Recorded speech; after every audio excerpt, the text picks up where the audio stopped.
Hi, I'm Rosie Rush, and I'm going to tell you guys about live organ donation and why more people should become a donor. The world has plenty of comic book superheroes, saving victims from life-threatening situations. As we grow and mature, we start to recognize the world's true heroes. Among those are living organ donors, sacrificing organs and saving at-risk patients from life-threatening situations. More people must donate to save lives in need. Living organ donors increase the amount of people from the organ transplant waitlist that receive organs.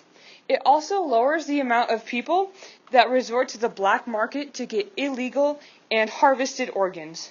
If more living people begin to donate, less testing to grow human organs in pigs will be necessary. Since 1954, living organ donations has been a highly successful procedure. Organs are highly wanted by others with organ issues. Currently on the wait list are over 115,000 people nationally waiting for a life-saving organ. The Gift of Life donor program says that the wait time is approximately 4 months to 5 years per organ. 4 months is the average for a heart or a lung transplantation for the waiting, and kidneys take about 5 years on the wait list. Unfortunately, most of these people cannot wait in the case of an emergency. The American Transplant Association says that 20 people die every day waiting for a life-saving transplant. A main reason the dying rate of people who need organ donations is so high is because of the lack of donors. As most people know, everyone has the option of donating their organs after their death when getting their driver's permit or their driver's license. Unfortunately, most of the people who decide they would like to donate are disqualified for transplantation before the transplant even begins. More than 125 million people have registered as organ donors, but only about 3 in 1,000 can actually become donors when they die. This was said by the U.S. Department of Health and Human Services, showing that the process of organ donation after death is very complicated and rarely able to be completed. This is because the process is quite long and very complicated. After a person dies, they must be considered brain dead before anything further happens. Then the organ must be authorized by organ procurement organization, and the donor must be matched with a recipient with the blood type, the organ, and the tissue type of the recipient. After all that is done, the organ can be recovered and transplanted. But this all has to happen relatively quickly, or the organ is no longer in use. One misfollowed step out of this whole line of steps equals a disqualified organ and can no longer be used in fear of the organ being rejected. Because organs are so hard to obtain, so these are a couple of graphs. It just shows how many people are dealing with this kind of stuff. And then next slide, please. Alrighty.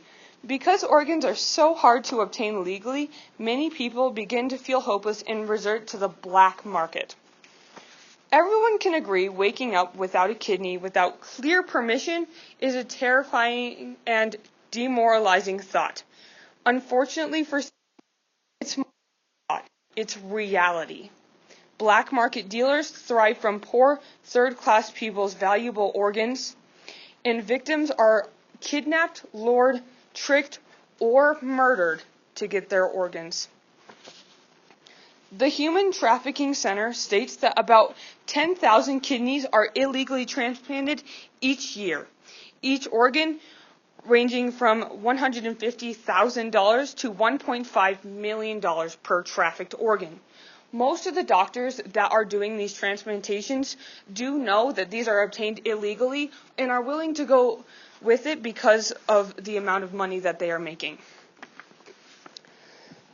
The Live Kidney Donation Center states that low-income cities, children, and homeless people are more targeted because it's an easy way to make money and nobody will really notice if there's anything wrong, or if the procedure goes wrong and they end up dead, nobody will really care. The United Nations Convention Against Transnational Organized Crime says that these people use coercion, abduction, deception, abuse of power, and exploitation to remove these organs. Next slide, please. While people are being sacrificed for organ purposes, animals are as well. Pigs are often test subjects for human organ growing experience. They have not worked to this date. Dr. Katie Taylor states that scientists have been testing growing organs in pigs thousands of times with no successful organs created for donation. This is not a solution. This is hurting and killing pigs without results, and science shows that there are no results coming in the close future. Therefore, this animal testing and animal cruelty needs to be stopped. So the risk of live organ donating is that it can be dangerous and simply unnatural. There are circumstances where the procedure fails or goes wrong. The donor could get extremely ill, suffer from pain, or in extreme cases, pass away. The recipients could possibly reject the organ or get ill, or in severe cases, pass away as well. Luckily, with the growing technology and science,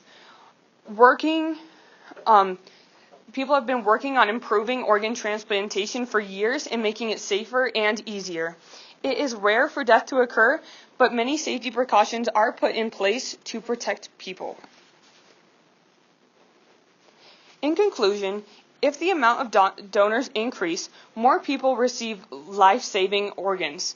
Less organ-related black market transactions happen, and less animal testing in pigs is necessary.